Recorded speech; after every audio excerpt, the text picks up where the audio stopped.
করা নেই, তো আমরা ফার্স্টেই লগ ইন করতে পারবো না। তো আমাদের প্রথমে কি করতে হবে, সাইন আপ করতে হবে। সাইন আপ করার জন্য আমরা সাইন আপ অপশনে যাব, বাম পাশে নিচের দিকে সাইন আপ অপশন আছে। সাইন আপে ক্লিক করার পর আমরা এই বক্সের এখানে টিক মার্ক দেব, ক্লিক করব। ক্লিক করার পর আমরা নেক্সটে যাব। নেক্সটে যাওয়ার পরে আমরা এখানে দুইটা অপশন দেখতে পাচ্ছি, একটা হচ্ছে ডেবিট কার্ডের অপশন, একটা হচ্ছে ক্রেডিট কার্ডের অপশন। আমরা ক্রেডিট কার্ড অথবা ডেবিট কার্ড দুইটা যে কোনো একটা দিয়ে আস্তে একটা সাইন আপ করতে পারবো। তো আমরা যেহেতু ডেবিট কার্ডটা দিয়ে করতে যাচ্ছি, তো আমরা ডেবিট কার্ডটা ক্লিক করে আমরা কন্টিনিউতে ক্লিক করব। কন্টিনিউতে ক্লিক করার পর আমরা দেখেন এখানে দেখতে পাচ্ছি আমাদের 16 ডিজিটের ডেবিট কার্ড নাম্বারটা চাচ্ছে এবং ইন্টার পিন, আমাকে এই ডেবিট কার্ডের পিনটা দিতে বলছে। তো আমাদের ফার্স্টে কি করতে হবে, আমাদের ডেবিট কার্ড অথবা ক্রেডিট কার্ড থাকতে হবে এবং সেইটার পিন জেনারেট করতে হবে। ডেবিট কার্ড অথবা ক্রেডিট কার্ডের পিন কিভাবে জেনারেট করতে হয় সেই ভিডিওর লিঙ্কটা আমি ডেসক্রিপশনে দিয়ে রাখবো, আপনারা এখান থেকে দেখে ডেবিট কার্ড অথবা ক্রেডিট কার্ডের পিনটা কাস্টমার কেয়ার, আমাদের toll free customer care number যেটা আছে সেই নাম্বারে কল করে পিনটা জেনারেট করে নিতে পারেন। টোল ফ্রি নাম্বারে কল করলে কিন্তু কোনো চার্জ লাগবে না, আপনার যে নাম্বার দিয়ে অ্যাকাউন্ট করেছেন সেই নাম্বারটা দিয়ে এই নাম্বারে কল দিতে হবে, মানে আমাদের টোল ফ্রি নাম্বারে কল দিতে হবে, সেটা একদম সম্পূর্ণ ফ্রি। শুধু আপনার ওই নাম্বারে মেয়াদটা থাকতে হবে, কোনো টাকা চার্জ করবে না, একদমই টোটালি ফ্রি। তো আমরা এখানে আমাদের ডেবিট কার্ড নাম্বারটা দিয়ে দিচ্ছি, 16 ডিজিটের কার্ড নাম্বারটা। সিকিউরিটি পারপাসের কারণে আমি ইনফরমেশনগুলো একটু হাইড করে দিচ্ছি। ডেবিট কার্ডের নাম্বারগুলো দেওয়ার পর আমি এখানে আমাদের পিন নাম্বারটা দিচ্ছি। পিন নাম্বারটা দেওয়ার পর আমরা এখানে ক্লিক করব। আমাদের এখানে দুইটা অপশন আসবে, একটা হচ্ছে SMS, একটা হচ্ছে ইমেল। আমরা কোডটা কিভাবে নিতে চাচ্ছি, SMS এর মাধ্যমে নিতে চাচ্ছি নাকি মেল? তো SMSটা কোথায় আসবে, আমার ফোনে আসবে, যে ফোন নাম্বারটা দিয়ে আমি অ্যাকাউন্ট করেছি। তো SMSটাই ঠিকঠাক। তারপর আমরা এখানে নেক্সটে ক্লিক করব।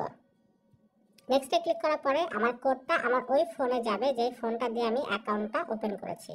তো ওই ফোনটা থেকে আমি ওটিপিটা কালেক্ট করব। ওটিপিটা কালেক্ট করার পরে আমরা এখানে এটা বসিয়ে দেব। ওটিপিটা মাঝে মাঝে আসতে একটু টাইম লাগে।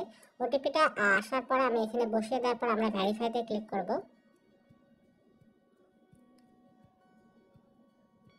ভেরিফাইতে ক্লিক করার পরে দেখেন এখানে আসতেছে set user ID and password, আমরা এখানে ক্লিক করব। তো ক্লিক করার পরে দেখেন এখানে তিনটা পছন্দ মতো যেটা খুশি ব্যবহার করতে পারেন, তবে লগ ইন করার জন্য এটা মনে রাখতে হবে। তো আমি যে পাসওয়ার্ডটা এখানে দিয়েছি সেম পাসওয়ার্ডটা নিচে আমাকে আবার দিতে হবে কনফার্ম পাসওয়ার্ডে। তো কনফার্ম পাসওয়ার্ডে এটা লেখার পরে আমি হচ্ছে সাবমিটে ক্লিক করব। সাবমিটে ক্লিক করার পরে আমাকে লগ ইন করতে বলবে এবং দেখাবে যে you have been register successfully, মানে আমি সফলভাবে আস্থা অ্যাপে রেজিস্ট্রেশনটা কমপ্লিট করেছি। হ্যাঁ, এখন আমি এখানে লগ ইন করবো।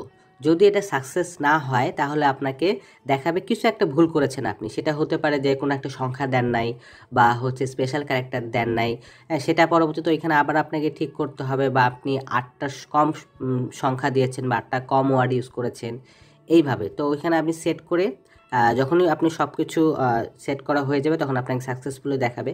আরেকটা বিষয় হতে পারে, সেটা হচ্ছে আপনি হয়তো হতে পারে একটা কমন নাম দিয়েছেন, এই নামে ওই সংখ্যার সাথে আরেকজন অ্যাকাউন্ট করেছে, মানে এমডি জাহিদুল 18 দিয়েছি আমি, সাপোজ অন্য কেউ সেম নামে এমডি জাহিদুল 18 দিয়ে অলরেডি সে রেজিস্টার করেছে, তো আমাকে এখন নাম্বারটা চেঞ্জ করতে হবে, আমি অন্য কোনো নাম্বার দিয়ে ট্রাই করতে পারি। হ্যাঁ, তো এইভাবে করার পরে যখন সাকসেস হয়ে যাবে তখন আমরা লগ ইনে ক্লিক করব। লগ ইনে ক্লিক করার পর আমাকে এইখানে যে নাম্বারটা দিয়ে যে ইউজার নেমটা দিয়ে আমি হচ্ছে এখানে সাইন আপ করেছি সেই ইউজার নেমটা এবং সেই পাসওয়ার্ডটা আমাকে এখানে টাইপ করতে হবে। তো টাইপ করার পরে আমি লগ ইনে ক্লিক করব। তো লগ ইনে ক্লিক করছি। লগ ইনে ক্লিক করার পরে দেখুন এখানে দুইটা অপশন আছে, দুইটা কোশ্চিন আছে। এই দুইটা কোশ্চিন আমি আমার পছন্দ মতো সেট করে নিব এবং নিচে অ্যান্সারটা আমি টাইপ করে দেব। তখন আমি ফার্স্ট কোশ্চিনে সিলেক্ট করছি what is your favourite drink, এখানে তারপর আমি হচ্ছে দিয়ে দিলাম কোক, এবং সেকেন্ড কোশ্চেন আমি সিলেক্ট করতেছি what is your favourite colour, এবং আমি এখানে কালারটা লিখে দিলাম, আপনার যেটা পছন্দ সেটা দিতে পারেন। দেন তারপর আমাকে এখানে টিক মার্কটা দিতে হবে। দেওয়ার পরে আমি কন্টিনিউতে ক্লিক করব। কন্টিনিউতে ক্লিক করার পরে এখানে নেক্সটে ক্লিক করব। এখানে আমার ইমেল আইডিটা শো করবে। নেক্সটে ক্লিক করলাম। নেক্সটে ক্লিক করার পরে আমার এইখানে আমার আস্থা অ্যাপে ড্যাশবোর্ডটা চলে আসবে এবং আমি সাকসেসফুলি এটা লগ ইন করতে পেরেছি। এখানে আমি আমার ব্যালেন্সটা চেক করতে পারবো যে আমার অ্যাকাউন্টে কত টাকা আছে।